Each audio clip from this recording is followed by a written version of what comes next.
కథ వెంటనే ఈ భలే కథ అండి ఇది, మీరు బాగా ఆలోచించారు, నేను చేస్తాను, చెయ్యాలి ఈ సినిమా. ఇట్ ఈస్ ట్రూలీ మా అందరి ఇన్ఫ్యాక్ట్ భారతీయ సినిమాకి ప్రైడ్ అని చెప్పినట్టుగా దిస్ ఇస్ అన్ అమేజింగ్ ఫీటే. ఎన్ టైటిల్స్ చూసి నేను ఆశ్చర్యపోయాను, ఏంటిది ఒక పరిశ్రమ యావత్తు పనిచేసిందా ఈ సినిమాకి, ఇంతమందిని.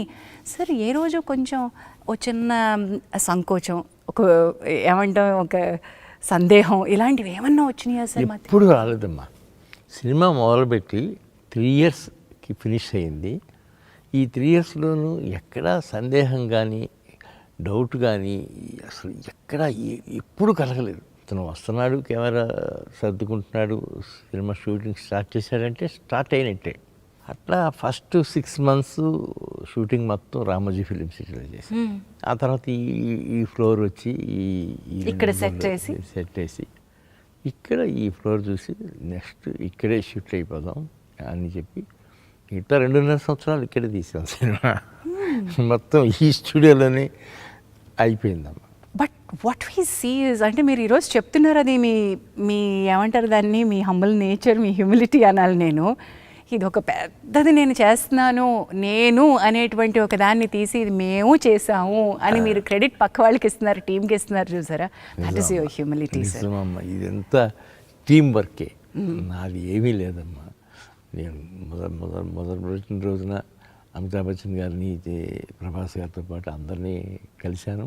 ప్రభాస్ని నమ్ముకుని ఉన్నాం, ఈ సినిమా మొత్తం ఆయనే నడిపిస్తాడు అనుకుని ఆయన మీదే అప్పచెప్పాము.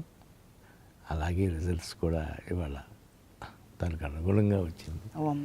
Amazing sir, congratulations. And today your 1,000 crore club budget, the kind of expanse, అంటే దానికి ఉన్నటువంటి సామర్థ్యం ఏంటో ఈ సినిమా రుజువు చేస్తుంది. ఎంత పెట్టాలో, ఎంత తీసుకెళ్లాలో అనేటువంటి స్కేల్స్ని. అంటే మీరు నిర్మాణ రంగంలో ఉన్నారు, నిర్మాణం వ్యాపారమే అనుకుని వచ్చారు. సినిమా మీ ప్యాషన్ మాత్రమే కాదు, దీనిలో నేను కొన్ని మెళకువలు నేర్చుకుని ఇది వ్యాపార సూత్రంగానే పెట్టాలి అని వచ్చారు. ఇలాంటి ఒక బృహత్తరమైన ప్రాజెక్ట్ చేపడుతున్నప్పుడు ఈ లెక్కలు, ఈ నెక్స్ట్ జనరేషన్ పిల్లలు, మీ అమ్మాయిలు, మీ అల్లుడు అందరూ కలిసి లెక్కలేస్తుంటే మీరు ఏమైనా లెక్కల్లో చేయేసారా? నేను ఎప్పుడు లెక్కేయలేదమ్మా. మా స్వప్న కూడా అసలు ఎప్పుడు లెక్కేసి తీద్దాము, ఇది ఎట్లా అవుతుంది అనేది తను ఎక్కువ ఆలోచించలేదు. అసలు స్వీటీకి అసలు ఆలోచన ఉండదు అనుకోమ్మా. అసలు లెక్కకి అందుకోలేని సినిమా అమ్మ ఇది. అబ్సల్యూట్లీ లెక్కకి అందుకోలేని సినిమా, ఎంత బాగా చెప్పారు అసలు. లెక్కకి అందుకోలేని సినిమా సార్. తెలుగు సినిమా ఇండస్ట్రీని ఒక్క చోటికి, ఒక తాటికి తీసుకురావడం, అందరికీ తల్లో నాలుకలో ఉండడం, అంటే వ్యాపారమే, పోటీయే, కానీ ఫ్రెండ్షిప్పే ఎలా సాధ్యమైంది? మీ నిర్మాణ సంస్థతో పాటు మీరు మరికొంతమంది, ఇప్పుడు ఫర్ ఎగ్జాంపుల్ రాఘవేంద్రరావు గారితో కానివ్వండి, అల్లు అరవింద్ గారితో కానివ్వండి, దిగ్గజాలందరూ ఓ చోటికి ఎలా చేరారు? ఎప్పుడు అంటే రాఘవేంద్రరావు గారు ఉన్న చోట మొత్తం అందరం ఒక చోటే ఉంటాం కదా.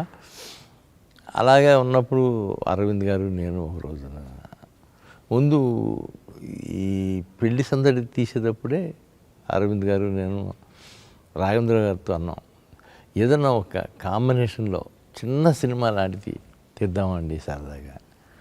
అదైతే నేను రెడీగానే ఉన్నాను, నేను కథ కూడా చెప్తాను మీకు అని ఆయన నెక్స్ట్ 2 daysలోనో 3 daysలోనో కథ చెప్పారు.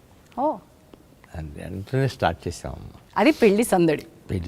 అట్లా పెళ్లి సందడి చిన్న సినిమా ఎలా అయింది సార్? మొదలుపెట్టినప్పుడు చిన్న సినిమానేనమ్మా. అది 1 crore 20 lakhs అంత అయింది, ఇంక్లూడింగ్ రాఘవేంద్ర రెమ్యునరేషన్.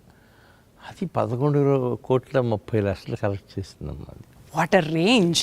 ఈ రోజు మనం ఈ ఫిగర్స్ మాట్లాడుతున్నాం అంటే మరి అది సక్సెస్ రేట్లో ఎక్కడుందో చెప్పలేమమ్మా. అది తర్వాత పరదేశీ తీసాం, అది కూడా పర్వాలేదు. ఆ తర్వాత ఇంకా నేను రాఘవేంద్రరావు గారు కలిసి స్టూడెంట్ నెంబర్ 1 అని తీసాం. స్టూడెంట్ నెంబర్ 1 ఇస్ అగైన్ సంచలనం. మీరు ఒక అంటే ఇంటర్నేషనల్ పునాది అక్కడి నుంచి స్టార్ట్ అయింది. అక్కడి నుంచే స్టార్ట్ అయిందమ్మా. మా ఇద్దరిది, రాఘవేంద్రరావు గారిది నాది. ఒకసారి నేను అర్జున్ రాజు గారు ఉండగా, రోజా మూవీస్ అండి, మన ఈయన విజయలక్ష్మి ఆర్ట్ పిక్చర్స్ త్రివిక్రమరావు గారు వచ్చి సరదాగా అందరితో చేస్తున్నావు కదా, మాతో కూడా చేయొచ్చు కదా అన్న.